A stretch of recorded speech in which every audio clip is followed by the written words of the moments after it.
کیا جس چیز کی انسان آرزو کرتا ہے وہ اسے ضرور ملتی ہے؟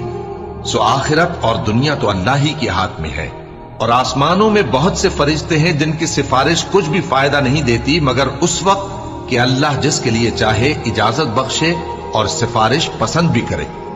جو لوگ آخرت پر ایمان نہیں لاتے وہ فرشتوں کو لڑکیوں کے نام سے موسوم کرتے ہیں، حالانکہ ان کو اس کی کچھ خبر نہیں۔ وہ صرف خیال و گمان پر چلتے ہیں، جبکہ خیال و گمان حق کے مقابلے میں کچھ کام نہیں آتا۔ تو جو ہماری یاد سے روگردانی کرے اور صرف دنیا ہی کی زندگی کا خواہاں ہو، اس سے تم بھی منہ پھیر لو۔ ان کے علم کی یہی انتہا ہے۔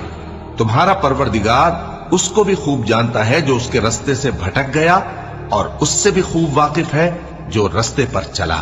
اور جو کچھ آسمانوں میں ہے اور جو کچھ زمین میں ہے سب اللہ ہی کا ہے، اور اس نے خلقت کو اس لیے پیدا کیا ہے کہ جن لوگوں نے برے کام